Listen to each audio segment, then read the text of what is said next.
My trainer was not who I thought they were. Last year, I took a job as an overnight security officer for the local dog shelter. I thought it was going great until I discovered the truth. My first week was during the day, so I could fill out all the HR paperwork and watch the lame videos that they use to train you.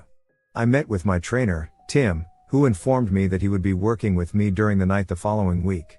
After that week was over and I flipped my sleep schedule, I came to work on that Monday and met with Tim. He showed me around the shelter, which was huge, but we never went inside. He showed me what keys opened which doors, and where all the security cameras were to make sure you were seen if management decided to see if you were actually patrolling the area. Right behind the shelter was a very large public park. It closes at 10 p.m., and the gates are shut, but that does not stop the mass amount of drug users and partygoers that sneak into the park. That was the main reason for them to have 24/7 security around the place. The shelter itself was pretty locked down. Lots of doors and keys were needed to enter the property when it was all locked up. The parking lot was gated and no cars could enter without a code. Needless to say, the job was easy. Just walking in circles for 8 hours every night. On my second night before going to work, I received a text from my boss stating that Tim wasn't going to be with me and that I would be training with someone else that evening. When I got to work, I was alone. So I started to just walk my rounds. At midnight, I finally found my trainer who told me her name was Dorothy. She was an older, gray-haired woman in her 70s. She told me she had been working there since the county opened the shelter, 44 years prior. She was the original night security guard and told me that I'd see her once in a while when she worked days, but that she had switched to only working on the weekends to semi-retire. Dorothy showed me everything.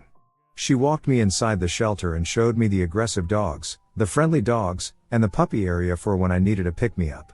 She showed me which bathrooms were the best to use, and which ones I should avoid. She had a vast amount of knowledge of the building, how the construction had changed over the years as it grew.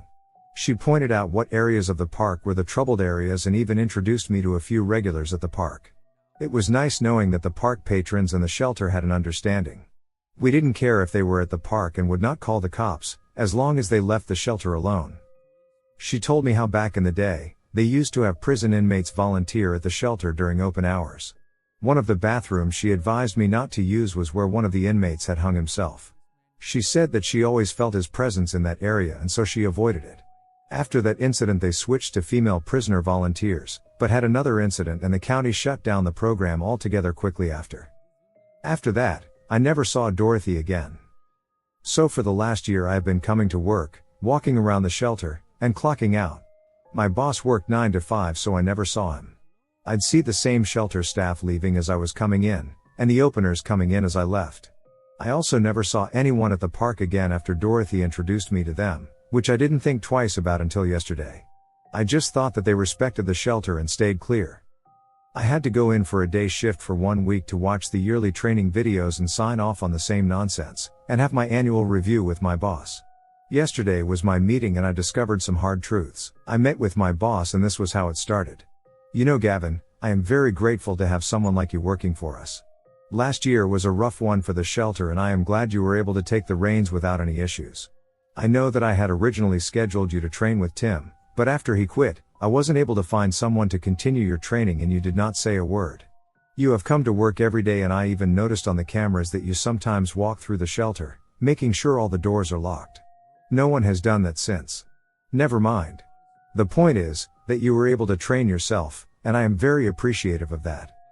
I was all giddy of course, nothing like getting praised for just walking around, doing jack shit. So I said well, Dorothy was able to show me the ropes before she went to weekends, so I owe her some credit. And that's when the room fell silent. It was cold. The look on my boss's face was pale, jaw dropped, almost shaking in disbelief. I'm sorry, Dorothy? He asked. Yeah, last year, I had one night with Tim, but then I spent like 2 weeks with Dorothy who showed me everything. She introduced me to a few people at the park, and walked me through the shelter. I was starting to become confused when the look on his face didn't change.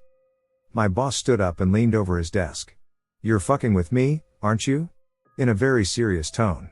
I sat there in silence and confusion, mainly because he just cursed at me and I was caught off guard. There was a pause and then he sat back down. How do you know about Dorothy? Did you see it in the news? I'm not sure what you are talking about, I replied. Dorothy, The older lady that worked here forever, she showed me around, and told me she was going to work on the weekends until she retired. I'm sorry, but I avoid the news. I don't have cable TV or social media, so it's pretty easy, plus, it's depressing. He realized I was serious and he turned to his computer and started typing. I don't know how to tell you this, but I will pull up the news article so you can see for yourself. Dorothy was our security guard for many years, yes, but we have Frank who works on the weekends. He turned his computer screen towards me and I saw the headline. County shelter employee kills 4 people at local park and commits suicide. It was dated the month before I started. I froze and stopped reading. No way. That's not possible. I met her and had full-on conversations with her. The police put a full lockdown on the park after that, so you should never see anyone there. Honestly, I think people are afraid to go to the park at night after that. Tim quit without notice after working that one night, and I had no idea why. The morning of the incident, I am the one who discovered Dorothy's body hanging in the bathroom, so I am telling you with straight up honesty, you did not meet Dorothy. I sat there in confusion trying to remember those 2 weeks. I continued to read the article and realized it was all true. I never went into the bathroom that Dorothy told me about. So the prisoner that hung himself, was that true? I asked. What? How do you know about that?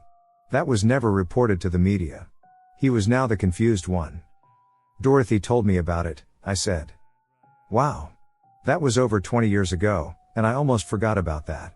When I first accepted this position 13 years ago, they wanted me to find ways to reduce costs, so I attempted to initiate an inmate volunteer program, and the prison had informed me we were not allowed to and told me why, but no one knew about that. Dorothy was the one that found him after everyone had left for the day and the bus did not do their head count correctly when transporting everyone back to the prison. So, basically, what you're telling me is that I was trained by a ghost. I started to laugh in disbelief. I am not sure if it has really hit me yet. After all that, I ended up with a pretty fat raise. I go back to nights next week. And I think I might check out that bathroom. My interaction with Dorothy was so real. I have to find her, I have so many questions.